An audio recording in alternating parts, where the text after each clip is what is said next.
It's 6 o'clock in London, which actually means that thanks to the curvature of the Earth and the fact that on this happy solstice day, lots of people have sprung into summertime, but others haven't. That means it's 2 p.m. in New York time at the moment, and it's certainly the middle of the night in Hong Kong and Sydney, although I'm not sure exactly what hour it is there. It's 11 a.m. in San Francisco, and indeed it's also late in the evening in Mumbai. Greetings, good morning, good afternoon, and good evening, depending on where you are in the world today.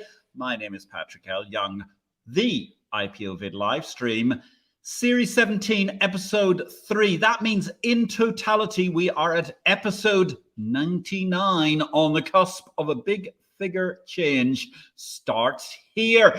Let's jump to Asia, ladies and gentlemen. Last week, of course, we were at the fantastic FIA Boca Raton meeting where it was absolutely marvelous on behalf of Valerium and other parties to be meeting various people. Thank you very much for all the kind words about Exchange Invest, the daily bulletin of the Bourse business, which, of course, can be delivered to your inbox for a modest fee every day for those of you who want to keep abreast of what's happening in the business of bourses.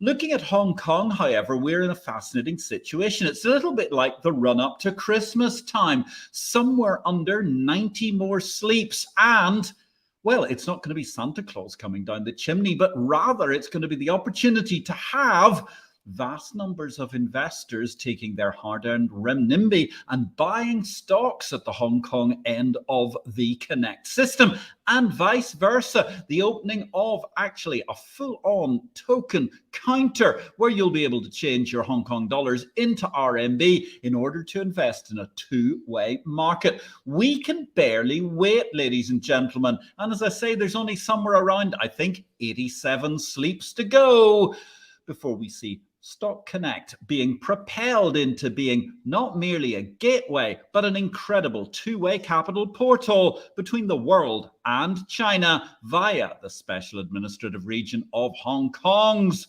world-class exchange and financial center. Meanwhile, probably one of those things that most people wouldn't get too worried about, 0.14% of the total amount of nickel that's supposedly stored in the LME warehouses. That's 9 warrants. Happens to have turned up to be, well, a little bit stony all of a sudden rather than, well, much more metallic as people would have expected. I suppose it's one of those things people get very, very jumpy after the nickel nightmare of last year, but at least it's good to see that the LME are on the job trying to make sure that they can ensure less nervousness as they move towards reopening the nickel market through the night in Asia. Great news this week, 2 strands.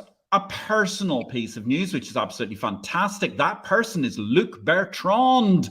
It's absolutely delightful to see our fellow capital market revolutionary, Luc Bertrand, becoming the TMX chairman, the most influential Canadian in the bourse business. The former boss of the Montreal Exchange is absolutely the ideal man to advance the leading Canadian exchange going forward. All the very, very best to Luke with that. And indeed, wow, the old Cinnober team, they're back with a band. Back with a bang, ladies and gentlemen, expanding through over 100 staff in the course of what has been a very, very rapid stealth gestation, some might say, during the COVID period. L4's venture builder, that's B3, the Brazilian exchange, their venture fund arm is going to be taking a 10% minority stake in Vermiculus, propelling forward the growth of that business, which, of course, as we know, just a month ago was announcing the very, very exciting information that they're going to be building the new all singing, all dancing CSD for the B3 stock markets. Our guest today, ladies and gentlemen, is Colin Formosa, and we're going to be talking Maltese money and more. Often occupied, frequently pillaged, permanently trading with the Levant and Europe, Malta has a rich commercial history dating back 10,000 years. That's reflected in its remarkable coinage. Secretary General of the recently established Malta Numismatic Society, Colin Formosa is a master mariner by education and a marine pilot by profession, where he shepherds ships at the busy Grand Harbour of Valletta and the Malta Freeport. Now, the Malta Freeport, ladies and gentlemen, you might not realize this because Malta is a very, very tiny place. And if you go look for it in Google right now, you've got to get your fingers together and go, ooh, several times in order to get the island enlarged. Malta's Freeport harbours it's handling something like 3 million TEUs every year. That puts it in respectable distance of all of the other incredible European ports, I mean, such as Rotterdam and so on. They're doing a lot more, but on the other hand, they're the gateway to hundreds of millions of people. And of course, Malta as an island is a gateway to hundreds of millions of people in North Africa. So here we are. We're going to have a fun discussion. We're going to be talking about banknotes, tokens, jetons, medals, seals, dies, weights related to the Maltese Islands and beyond. Colin, good evening to you. Welcome to IPO-VID number 99. Where in the world are you today? Thank you, Patrick. Thanks for having me. And greetings to your guests and viewers. Well, at the moment, I'm in my hometown of Melliha, which is in the northwest of Malta. As you rightly said, Malta is tiny. It's 27 kilometers by 15 kilometers wide.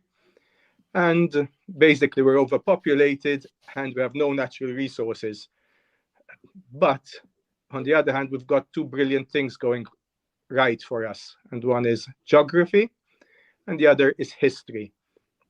Our geography, as you said, we're in the Mediterranean. If the Mediterranean is the center between three continents, Malta is the center of the Mediterranean. We're plunked right in the middle of the Mediterranean. We've got good weather, and we've got a fantastic natural harbor, the Grand Harbour, which I have the privilege of working in. I mean, it's really a privilege. I'm still amazed with it every day I wake up and go and work there. It's fantastic. And as I said, the other thing is history, and there's a fair bit of that too. Well, of course, one of the other things which is very interesting is the depth of the waters around Malta. And that's something I think a lot of people don't understand, which is why, I mean, the Grand Harbour is pretty remarkably deep, but also the deep water port, which is the Freeport. They both have a great advantage, which is why, therefore, Malta does a lot of breaking bulk, because the likes of North Africa, and not a lot of people seem to know this, has a remarkably shallow ocean shelf, which allows Malta a great position because it's right there on the ultimate freeway or autobahn or motorway of the Mediterranean as a passing stop. Absolutely. I mean, the only ships that we can't handle, the only other place that can actually handle them is Rotterdam. As you said, I mean, they can take ships up to 25 meters draft, which is, we're talking about 80 foot under the water. But we're pretty good. We can handle up to 50 feet under the water, 17 meters draft, and that's pretty good. Regarding the depth, what's incredible is just to our side as the Ionian Abyssal Plain, which means that the sea there goes down to 5,000 meters. I mean, and we're just a ridge in the middle of the Mediterranean. So if it had to dry up, it would be pretty spectacular. Yes, incredible. One wonders what must be down there as well, because I know a lot of fascinating treasure has been located over the years just off the coast of Malta. And I suppose that brings us into a very interesting situation, because I mentioned it at the start. I mean, Malta's history is quite incredible. Absolutely. I mean, the first people that lived here, we call them the Neolithic people, and just after the temple builders, they built incredible temples. I mean, much bigger than Stonehenge, much earlier. We're talking about something like 5,000 years ago. They lasted for quite a while, and after a while they just disappeared. Nobody knows what happened to them, why they left, or if they died out. After that, we had the Phoenicians coming over, and they were talking about 1000 BC, so that's about 3,000 years ago. They were merchants, they were seamen, they were sailors, they were traders, and that we reckon that they repopulated the island, and that's where our bloodline comes from. The Phoenicians, we come from the Near East. Yes, it's interesting actually. I think the only people that don't seem to get a look in terms of Maltese bank holidays at the moment are the Phoenicians. I've always thought there should be an independence from the Phoenician Day. It might not be a bad idea. Interesting that you talk about this, and I mean the great temples and so on. And I suppose that takes us back to the earliest origins of the kinds of money that has been present in Malta. So explain to us very briefly, because I was talking to somebody last week and they had never heard the word numismatic. Okay, well, let's get to the actual word itself, numismatic. It comes from the Greek word nomos, and nomos means order, law and order. And it's one of the three pilasters of Sophism, of Greek philosophy. You had nomos, you had logos, which is logic, and anyway, money is order. Before you had money, there was no order. We were talking about these early times. There wasn't coins as such. People were bartering. I mean, they're using seashells, they're using barley, they're using feathers, but that's no good. We wanted. You needed to get something else that went alongside. You'd nomos logos, and I think it was sophos for wisdom, if I remember correctly. But on the other hand, I was a terrible ancient Greek scholar at school. The other guy in the class was always better than me. So who knows whether I got it right. Mythos, which is tradition. Sorry. Tradition, mythos. There we go. Tradition, you have logic, and you have order, and those three should balance each other out for a perfect society. Excellent, a perfect society. So therefore, I mean, how did you get into the world of numismatics? Well, it's, if you like history and you like art and you like collecting, I am a compulsive collector. I'm not collect anything. Actually, I started quite late in my days. I mean, just by chance, I happened to see a coin, and I bought it up, and that was the start of my collection. Maybe if Resi can show us slide number 1, we can have yeah. Okay, so that's actually the first coin that we know of. It's not Maltese. It was made in Lydia, which is nowadays Turkey. And we're looking at about 600 BC. At the same time, the Chinese were making their own money. So it was something contemporary, independent, and they were making their own money. But with coins, we needed something that was, as I said, shells and feathers are no good. It needed to be legitimate or legal tender. It needed to be hard to make. Not anybody can make it. And has to have some value, some intrinsic value to it. It has to be durable. I mean, feathers are no good. Shells are no good. Needed to be portable, something you can slip in a purse. You can't carry your sack of barley around with you to pay for your chicken. And it had to be divisible. And these coins were not just money. They were propaganda. They were the visiting cards of the time. And they were made to circulate. They were a sign of power of the rulers. And so interesting. So there we have the first coin. I have to say it's very beautiful. It is too, actually, from 600 BC. At that point in time, you've got an incredibly bare society. I mean, most people aren't even literate and so on. So how did the world of coinage then start to develop? Well, let's put it this way.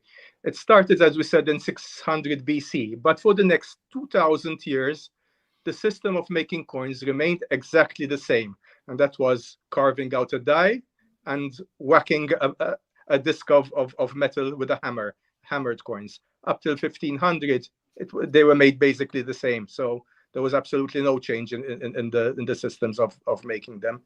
But luckily enough, the Greeks came along, and the Greeks were fantastic artists. I mean, they were merchants, they were warriors, they went all over the place. The Phoenicians were too.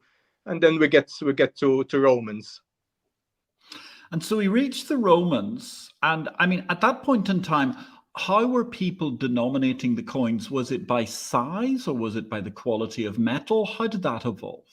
There had to be some sort of intrinsic value, so it was commodity based. Not totally, I mean, but if you had 3 grams of gold, that was what it was worth initially. But then again, rulers come along, they try and get more money for their gold, and we end up with certain problems. If Resi can show us slide number 2, we can see the Roman coins in Malta, the first Roman coin in Malta. Wow. No. Okay, stop now. This was my first collection, the collection I first started. You can use that slide, it's good. In the center, there you have my first coin, which is Alexander the Great. And I thought it was incredible that for $100, I could buy a coin portraying Alexander the Great. I mean, struck in his lifetime. You're talking about over 2,000 years ago. And I decided to start collecting famous people in history. After that, just on top of it, there's a horse. That horse is Carthaginian, and that is from the time of Hannibal, who also passed through Malta. We go further down, there's a coin of Julius Caesar, which is a denarius. And now we're talking about serious stuff. If it can, the denarius, when we talk about the Romans, I can't help thinking about Monty Python and the Life of Brian. What have the Romans ever done for us? Actually, done a lot. I mean, they've given us the decimal system of coinage, and let's start. Coins were minted in Rome by the temple of Juno Moneta. So we get the name money and mint from the Romans. That was nothing to do with moneta. Does not mean coins. All it means is memory. Juno was the goddess of memory. So moneta, monetary, started there. The denarius, the coin that I'm talking about, that became the dinar for the Arabs. It became the denier for the French. It ended up as the penny for England. You might remember, I mean, you're close to my age. I remember the coins and the stamps being marked as D. Yes. It was a D. And D signified denier, actually a Roman coin, a denarius. The pound, the Roman pound, the libra, that's the peso, it's the lira, it's incredible. And the iconography and all the things that are on the coin are incredible.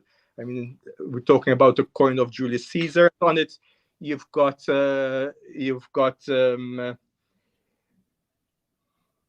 on one side you've got Aeneas, who Julius Caesar reckoned was his ancestor coming from Troy, from the War of Troy. And on the other side, you have Venus, who was the mom of Aeneas. So Caesar is telling us, listen, I am derived from the gods. I am godly. And this infuriated the Romans. What's more, the next thing he did was put his portrait on a coin. And that was the tipping point. And that was why they killed him, because he dared to put his portrait on a coin. No living Roman had ever put his portrait on a coin. How interesting. And so is that the earliest time that we know of where the leader, the ruler, had their portrait on a coin? In the Romans, yes. In the Roman sense, yes. Alexander the Great did it, but the Romans themselves didn't look well on Interesting. Isn't it interesting how the Greeks viewed it was okay for their ruler to have his name, his face, his image on the coin, but the Romans were remarkably modest when they weren't modest about many other things in life. Quite fascinating altogether.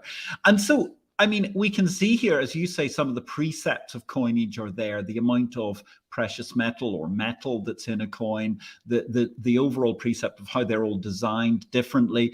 I mean, these coins, nowadays, we're obviously used to the idea that whether it's the euro coin or pound coins or something, that you see there's a different, every year they have, even if it's the same design, they've changed the year on the coin. Did these coins come marked with a year, or were they simply printed for many, many years on end with the same design? No, they changed all the time. Every time they had a victory or an occasion, they just changed design. It was, as we said, there's no internet in those days. They wanted their face to get around. They wanted so they changed basically all the time.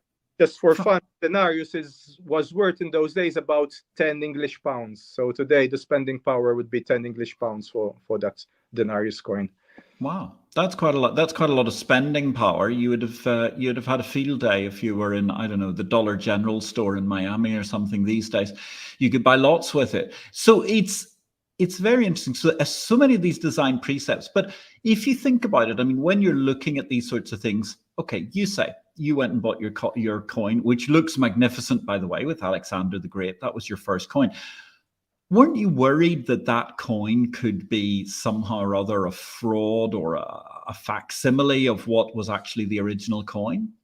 Absolutely, and the market is awash with counterfeits and bad coins. But I took a risk in those days. It was probably stupid, but my only advice now is to do your research. Do your research well. There's lots of associations. There's lots of Facebook groups. There's books, and do your homework first. And many times, if it's too good to be true, the chances are it's no good. It's like buying a $200 Rolex. It's not going to be good. I see. So there obviously are issues with forgeries, but as you say, the internet can be your friend for managing to research a great deal of these, as can be associations like the Malta Numismatic Society and others around the world and so on. What are the other pitfalls you would say as a seasoned collector of coins? Well, the coin might not be false, but it might be overpriced. And if you're a rookie, you want to know the right prices. As I said, eBay is a bit of a swamp. You get occasionally good coins, and if you know what you're doing, you can pick up some good buys. But if you stay within the realms of good dealers, most dealers have a lifetime guarantee on real coins, and they will not rip you off. They'll only rip you off once. It's no good for their reputation. And they are very helpful, these Facebook groups, I mean, for all sorts of coins, whether you want to go into ancient coins, whether you want to go into modern coins, whether you want to go into medieval coins, you're going to find help. And you're going to find books, I mean, about it as well. I mean, so read the book first. Before buying, just read the book. It will save you money and grief, for sure. Okay, so that's very interesting. But now let me ask you a question here, because obviously there are modern reproductions and people can make fake coins and so on. We can understand that. But back in the day, I mean, there was quite a lot of both counterfeiting going on and other, how might one put it, funny business around about the coinage. So what happens if you end up buying something that's actually a period fake? Do they have any value these days? Well, they do. I mean, they probably won't have the same value as the real thing, but they are collectible within themselves. I mean, some people have collections of contemporary fakes of coins that were meant to deceive. I mean, they were either plated or made with a different metal and struck. Okay, so there's a whole separate sub-market there. And what about, obviously, one thing that we've all read about in economic textbooks and so on, the problem where sometimes it was the government or sometimes it was simply bad actors, and they would clip coins as they were going on, so reducing the amount of precious metal or metal that was actually in the coin. How does that impact for collectors these days? Well, a clipped coin or a rubbed coin it doesn't have the value of a whole coin. But unfortunately, as time went along with prices going up, I mean, actually the governments put less precious metals in their coin. They made them smaller, and we'll get to that pretty soon enough. Good. No, I'm interested. I mean, I'm just throwing out these questions because it fascinates me. There's so many very interesting things. So you started your collection. You had a particular interest in these sort of personalized coins, at least coins with persons about them and so on. How did your collecting develop then? Well, then I moved over onto coins of Malta. If Resi can go on to the next clip. Can we see the next slide? Yeah, there we go. Now, this is the first coin that was minted in Malta. It was minted in 200 BC. Wow. It was minted under the Romans. Now, the Romans in 200 BC, they weren't the power that we know now. They were very fragile. So at the time, they were fighting with Hannibal. They were fighting against the Carthaginians. Their very existence was in the balance, and they needed all the friends they could get. They didn't want to be fighting with their subjects. So they allowed Malta to mint her own coins. And this is our first coin. The Maltese were savvy people as well. They weren't too sure about the Romans. They liked the Romans, but they weren't sure that they would last. They might. So what they did was they minted their own coins, but on the coins they showed Roman gods, they showed Phoenician gods, they showed Greek gods, they showed Egyptian gods. Even the script was in Phoenician, the script was in Greek, it was in Latin, and they alternated. They were hedging their bets. They never stuck to one particular. But this is our first coin, and it's beautiful. On one side you have Hercules, and on the other side is the sacrificial cap. Very interesting. So Hercules on one side and the sacrificial cap. Tell us a little bit more about that. Well, not even the experts are sure about the meaning of it. But there's a wreath on the outside, which is victory, sacrifice, and victory. The Romans always used virtues on one side and the god or themselves on the other side. So it was always plenty or modesty or happiness. There was always a good team on one side, coupled with whoever they wanted to be associated with on the other side. Very, very interesting. So it's fascinating the way these designs have all evolved, but in many ways they look quite the same in a certain way. I mean, it's stylistic design, the laurel, the profiles and everything like that, even to what we get 2,000 years later. It's quite amazing. So you mentioned this interesting point that the Maltese then were issuing coins with many different scripts and many different from too many. So were those different, like fundamentally different sovereign country issuers, or how did that work behind the coins? Well, the provinces were allowed to mint their own copper coins, their own small change. Let's call it small change. Whereas only Rome were allowed to mint silver denarii. They kept us in check that way. So you couldn't have too much money without weighing yourself down. You still had to use the actual money from Rome for bigger transactions. But the common people had their coins and they were happy with that. It was an excellent diplomatic move on their part. It cost them nothing. Go ahead, sorry. I said cost them nothing. Even the little island of Gozo, which is a even tinier island than Malta, had their own coins, and that's interesting. That is interesting. So that it was hyper localized, because actually the one thing that interests me is, I mean, you talk about, okay, the denarius could only be minted in Rome. It must have been quite an act of logistics to move those larger Roman coins around the empire. Well, actually, the generals, when they were going around, they had portable mints with them. They carried a mint around with them. So that coin of Julius Caesar I was showing you is actually minted in Africa because the troops needed to be paid. You couldn't have money being shipped over. So basically, the money, the silver they looted was turned into Roman money and paid on to the troops. That's the way it worked. Very interesting. So the generals had their own ability to mint coins to go. And then how do you know that your coin, for example, was minted in Africa? Has it got a particular marker or something? They know that. I mean, the coins that were issued by Julius Caesar, they know exactly what dates they were minted and whereabouts they were, and they minted them. It's all been documented. I mean, the Romans were very good at documenting everything. Right.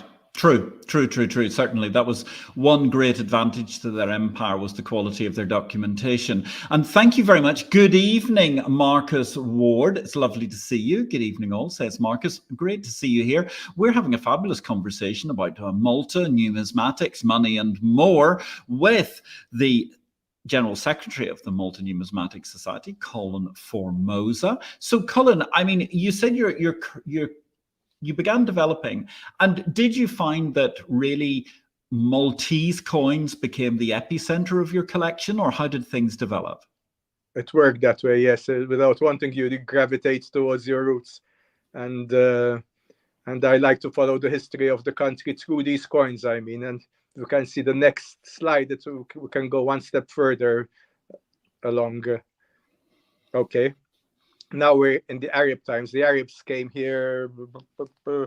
Let's say this coin was minted in about 900, I believe, AD. And what's incredible is a tiny coin, and on one side you have 80 letters, and on the other side you have 70 letters. And this is the only Arab coin that we know for sure was minted in Malta. It says so. It says this dinar, by the grace of God, was minted in Malta in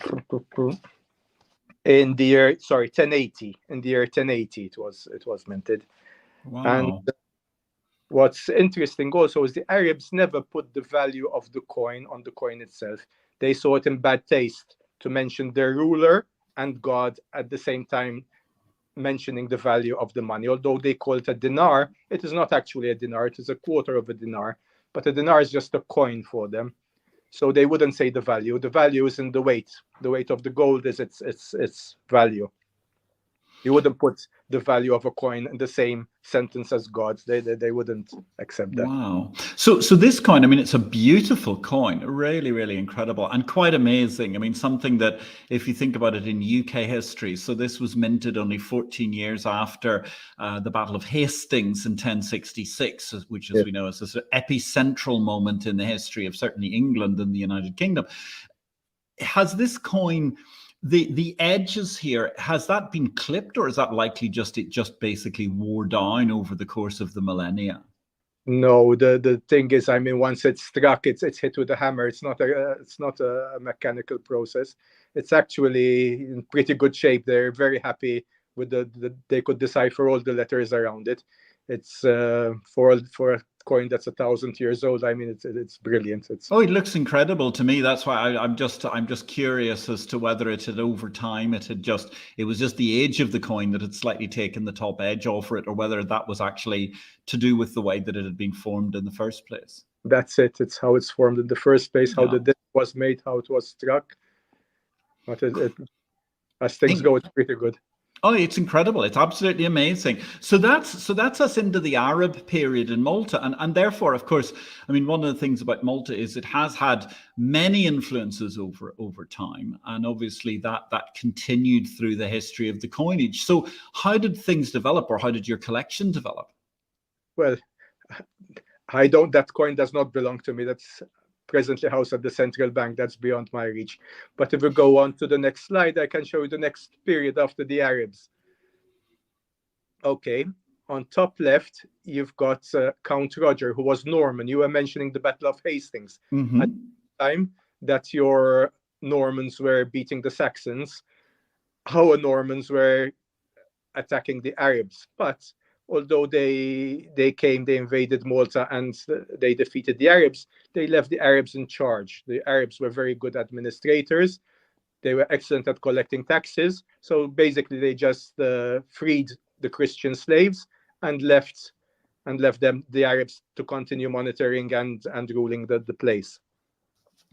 Fantastic. The next Carry on. one is the next step. The Normans in Sicily and Malta, because we were tied to Sicily, that we had the same rulers for a very long time.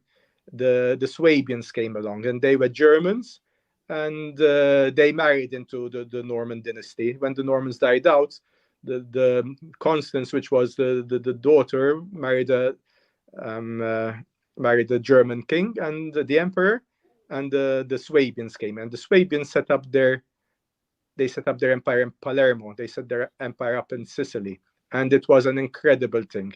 Here we have Frederick II. Frederick II was known as Stupor Mundi, the wonder of the world. And his kingdom was formed of Jews, Arabs, Greeks, Italians, Germans, and they were all living happily, and he managed to keep a very, very tight ship and everything running properly. Very interesting. I have to say that there's some quite beautiful coins. I mean, the bottom right coin in that group is absolutely magnificent, magnificently preserved. It's quite incredible altogether. And so, I mean, how does one go about finding these incredible old Maltese coins? Are they mostly still in Malta, or have they been distributed around the world or beyond Sicily, or where? No, they're all over the world. I mean, coins were never meant to be static. They were never meant to stay in a particular country. They were meant to move about.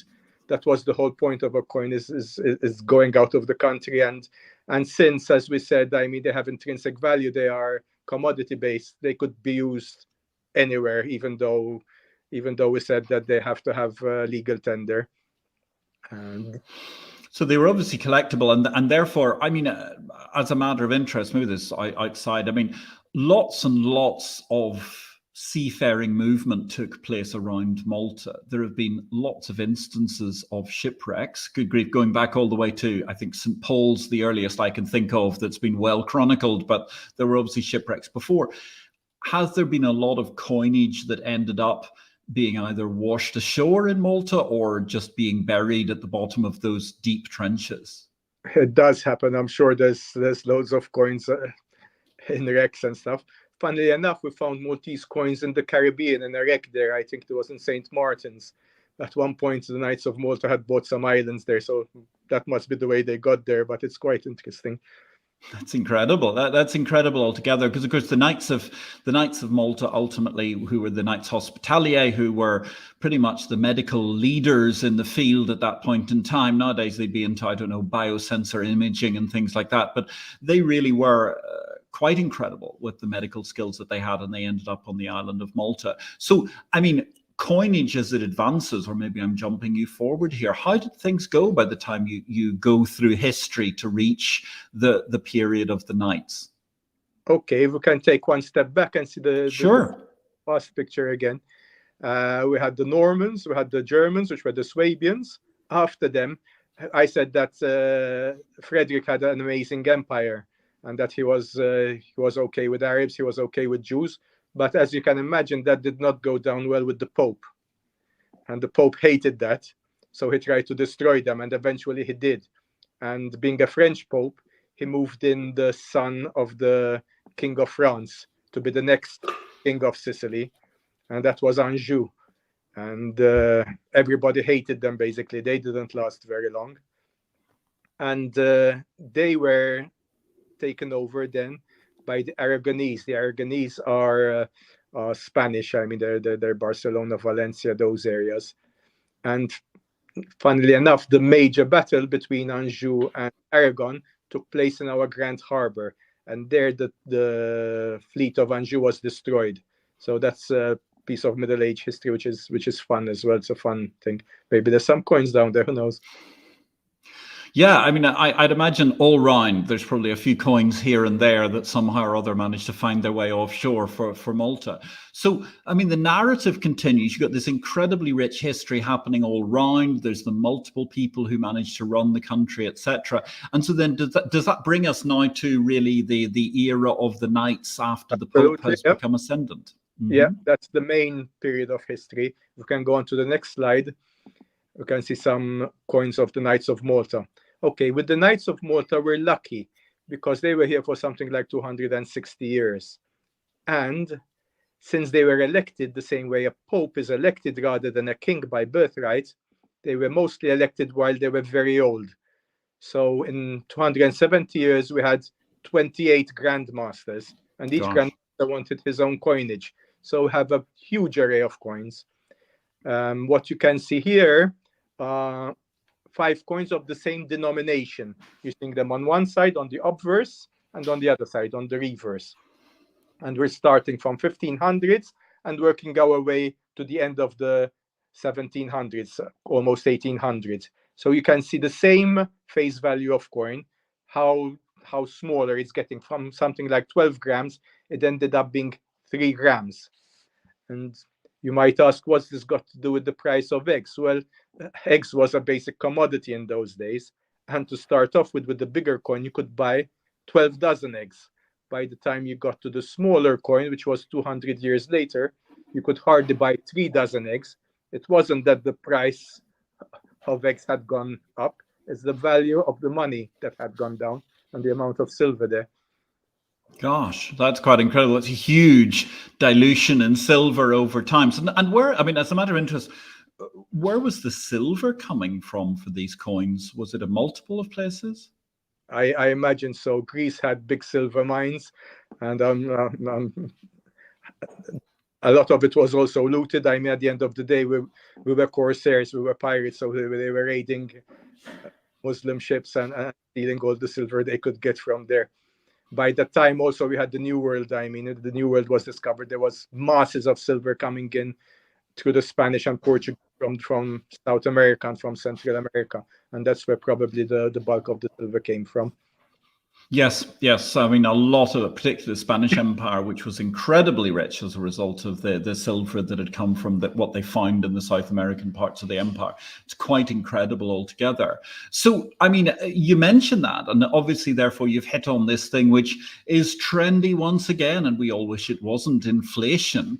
But obviously, therefore, I mean, money, you saw a differentiation in how money could be based. I mean, you mentioned at the very start people talking about very heavily commodity-based money. Yeah. How has that impacted overall in terms of the ways that different coins were issued or minted, both in Malta and overseas? Well, for a start, they got smaller. And the amount of silver was diluted. Okay, the amount of silver got smaller and smaller. It should have been 10.5 ounces every pound, which is about 65%.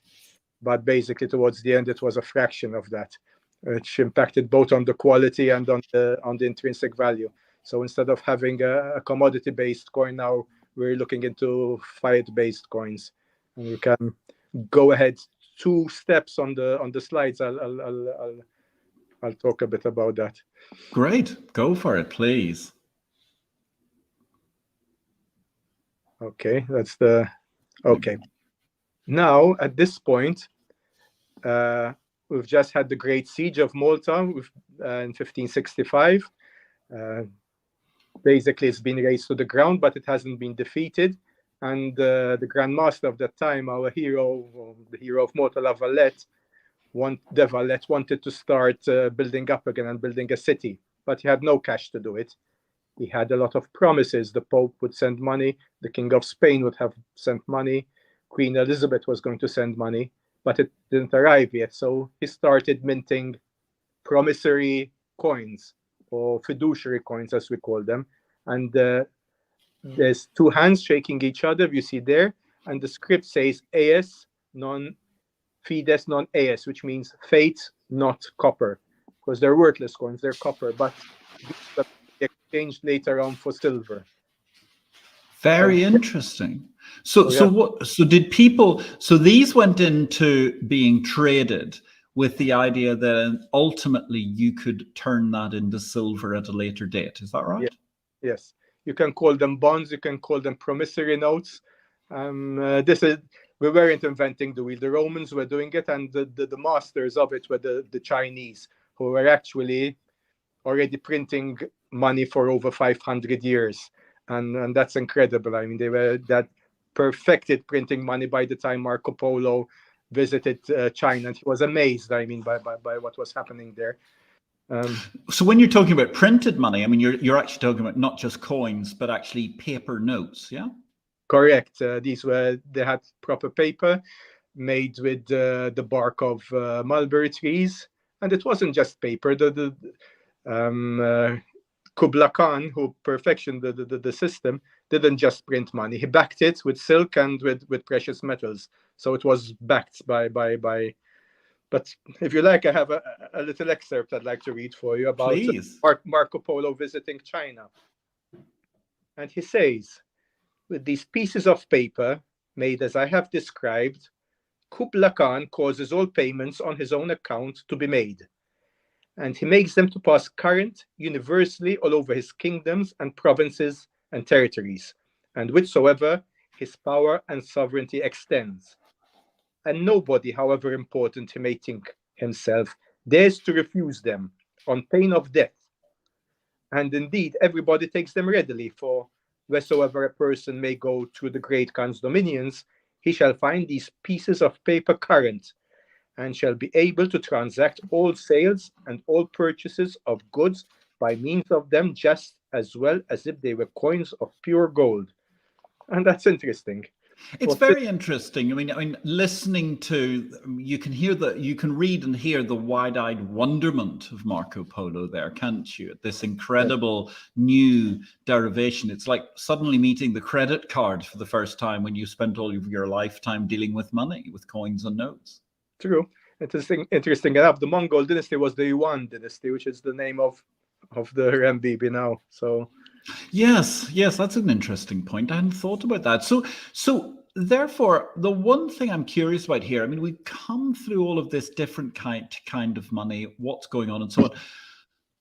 However, we know what coins were worth at the time when they were issued, but what really makes a coin valuable today, Colin? Well, most of all, it's its desirability. I mean, when you're talking, say, diamonds, you've got the 4 C's of color, clarity, cut, and whatever. For coins, I think the most important thing would be how rare a coin is. The rarer a coin is, it's very desirable. So it starts getting expensive. Having said that, common coins, like the coins that were used by the Athenians, which were called Athenian owls, which were made in thousands, are very, very collectible. And everybody collects them, so the price is high too. So it doesn't always hold. And I mean, is there a particular benchmark? Is there, I mean, if you think about it, for example, in stamps in the United Kingdom, people talk about things like the penny black stamp, which was incredibly rare and very valuable. Is there a particular coin, or are there particular coins that are a huge benchmark of prices in the numismatic world? Well, there are the standard ones, like I said, the Athenian owls and the Alexander the Great tetradrachms. Those are standard, the Corinthian staters. You can pretty much guess what the price is going to be at auction. If it's going to go like in English coins every year, there is there's a book that comes out that tells you the catalog that gives you the prices of each coin in each condition. If I were to talk about the coin that everybody would like to have, it's probably the Ides of March coin. That is our chalice, that's the coin that everybody would like to have. That's the Ides of March coin, which is the coin of Brutus. If we go to the end, maybe I think it's on number 12 or on 11. We can go to slide 11. One more. That's the one. Wow. This is the holy grail of coins. Now, we were saying, and there's so much iconography in this coin, it's incredible. On one side, you've got Brutus. Now, Brutus killed Caesar because he thought himself a god, and he was putting himself on coins. So what does Brutus do the next thing? He puts himself on a coin. I mean, that's a good start. On the other side, you've got two daggers, which is Brutus and Cassius. And they're not daggers. Those are army-issued daggers. They're not assassins' daggers. And they want to put an accent on the fact that they killed a legitimate military target in Caesar. Right. They did not assassinate him. They killed him as a military target. In the middle, you've got the freedman's cap, which they're saying, listen, we freed Rome. You should be grateful. Underneath, you have the date, the Ides of March. Why the Ides of March? The Ides of March was the end of the financial year in Rome, and all dues had to be paid by the Ides of March, and they were paying Caesar his dues. They were giving it to him. Okay, this is our holy grail of all coin collecting. Wow! And so, I mean, it's obviously very historic. It's incredibly beautiful. It's a spectacular coin. Is it driven by value because also it's very, very rare? It is rare. There's about 60 or 70 known. And there's many people collecting Roman coins, and there's many rich people around. So this is a coin that will fetch 300,000 any day of the week. It's an incredible coin. Wow. But it's incredible, actually. I mean, 600 or 700 units is not really that much. I mean, it's incredibly narrow compared to the millions and billions of coins that get printed almost every day the world over. So that's quite incredible. So what about yourself? What's the ideal coin, either in your collection or the one that you would really aspire to, Colin? Well, I collect a particular denomination, which is known as the Fortari. And there's about 24 of these, 24 different ones by different rulers. There's many different coins, but there's 24 different rulers, and there's some of them which are extremely rare, and I'd love to get my hands on them. Not going to be. And these are the 24 different rulers of where? Of Malta, the Grand Masters. Ah, okay. But hold on a second. Was there not 28 rulers of Grandmasters of Malta? But they didn't always mint the same denomination of coins. Okay. So this is probably the most widespread coin, the Fortari. If I can just show us one if you've got one. Yes. Oh, what a magnificent coin. So pretty. 24 different rulers there. That's the head of St. John the Baptist. Right. And, gives a good scope for collecting coins. I mean, it's It's a nice That's collection. quite fascinating. And so if you were going to give some advice to a new collector today, what would you suggest that they do to start collecting in numismatics? As I said before, read the book. If you're going to go into Maltese numismatics, there's the catalogue of John Guts, which is incredible. It tells you the rarity of each coin. Do your research. Ask if you ask anybody at the Numismatic Society or any of your friends or any of the groups, they are, everybody's willing to give advice. Even if you're bidding against them, they'll tell you, listen, don't go so high. Stay within your budget. Stay within your reach. I mean, there's collections that everybody can afford. You don't have to go for the high end of the 300,000 coin we just mentioned. You can buy coins for as little as 10 euros. If we take a couple of steps back, I'd like to show there's two copper coins. I'd like please. Okay, one forward. Okay, so here we've got the transfer from the Knights over to the English Dominion. The Knights left in 1798 and they were replaced by the British. And the British wanted to introduce their own currency, but that wasn't easy. The Knights had been there for 260 years. So, to facilitate things, the British minted a 1/3 of a farthing. The 1/3 of a farthing had the face of King George there, which was the equivalent of the grain, of the Maltese grain, which was the money of the common people. The coins of England, that coin of England was minted only for Malta, and there's about 13 or 14 of them. They don't cost much. It's as I said, you can get them for as little as 10 euros. And it's a nice scope for a collection, especially for somebody Maltese to collect of a farthing. A very interesting one on the cusp between two incredible empires. And just actually, I mean, a tiny question, because obviously before the British arrived, there was a very brief interregnum after the Knights of 18 months, if I remember correctly, when the French were in charge of Malta. Did they mint coins during that time, or did they not get time to do so? They didn't mint coins as such. What they did was they melted silver down and they made ingots. Okay. They stamped them with the weight and they passed them off as money because they had to pay their troops too. They had plenty of silver. They were blockaded inside the city. They didn't have anything to do. So they melted silver down and put it into ingots. There is some coins from the Knights which we reckon were minted during the French occupation. The French used the same dice that they were and kept minting coins, even though it was against everything they stood for. They hated kings and emperors and official stuff, and they were all for their egalite. Liberté, égalité, fraternité. But here's the old money because it's the thing that you can spend most easily in the shops. Yes, that's quite amusing altogether, actually. That's really, really good. Thank you very much, Ian Miller, by the way. Hi, all. Very interesting conversation, Recoins. I'm glad you're enjoying it.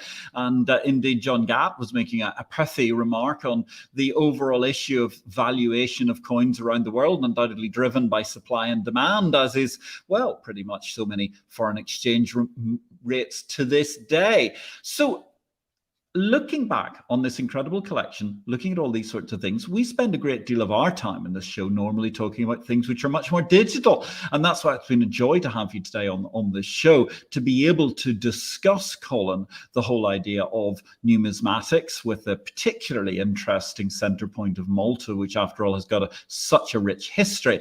But therefore, I suppose I do have to ask you, rather than looking back to the many ingots and the different types of coins and the issue of seigniorage and so on, well, inflation is still with us, I suppose. That's one thing that never seems to go away. Colin Formosa, where do you think the capital market revolution goes next? I would be the least qualified person to give advice on the financial markets. I'd be terrible at that. However, when I think of markets, I somehow think of the 1001 Nights and the Aladdin's lamp. And at one point, Jafar comes out shouting, "New lamps for old lamps. Give me your old lamp and I'll give you a new lamp." And that's what I do with my money. I give out my new money and I get old money in exchange, much to the amusement of my children. They say, the same way that probably the people looked at Jafar. I mean, what's this idiot doing, changing an old lamp for a new lamp? But that's... Well, I think therein we have... that turns Gresham's law upside down, because I'm pushing in good money, bad money to get new good money. Well, I think to be fair with the Gresham Copernicus law thing, and that was exactly what I was thinking. I think in your case, you're obviously looking at old money, which is obviously very, very interesting, but old money, and therefore you have this not so much good money and bad money, but old money and new money, which definitely are two quite different bedfellows. And I think that becomes fascinating. Absolutely. But as we know, Jafar's lamp, the old one, that was the magic, not the other one. And the old point of magic. I think on that point of fascinating Jafarian logic, that's an absolutely perfect point to end this discussion. It's been really, really fantastic discussing Maltese money and more with Colin Formosa, who's the Secretary General of the Malta Numismatic Society. Thank you so much, viewers, for all of your kind comments. Really appreciate the input from Marcus Ward, from John Gatt, from Ian Miller. Thank you, Robert Brown. Nice discussion. Thank you. Yeah, we really appreciate your watching. And hello, Peter Second. Hope you and Ari are well. Fascinating. Fantastic insight as always, says Peter. Well, we really, really appreciate it. Thank you very much to our guest this evening, Colin Formosa. This has been the IPO-VID live stream number 99. Huge thanks to our production team this evening, to Rishalin, Racy, Jamil and Beata, who've been in production. Stay tuned for next week. We're going to have an absolutely thrilling show altogether, because it's going to be number 100. And that's going to be with, well, something that doesn't involve numismatism, doesn't involve coinage, but does involve the fascinating, murky world of dirty money. We're going to be talking to James Block, the man behind Dirty Bubble Media, and we're going to be examining that dirty bubble of the moment, crypto and more, ladies and gentlemen. Stay tuned for that show. It's going to be the same time, 7 p.m. CET next week, which, thanks to the curvature of the earth, will be once again, I do believe, 2 p.m. US time. My name is Patrick L. Young. Thank you once again to our fantastic guest, Colin Formosa. I wish you all a great week in life, blockchain and markets, and look forward to meeting many of the readers of Exchange Invest in tomorrow's newsletter. Have a great week, ladies and gentlemen. Thanks for watching.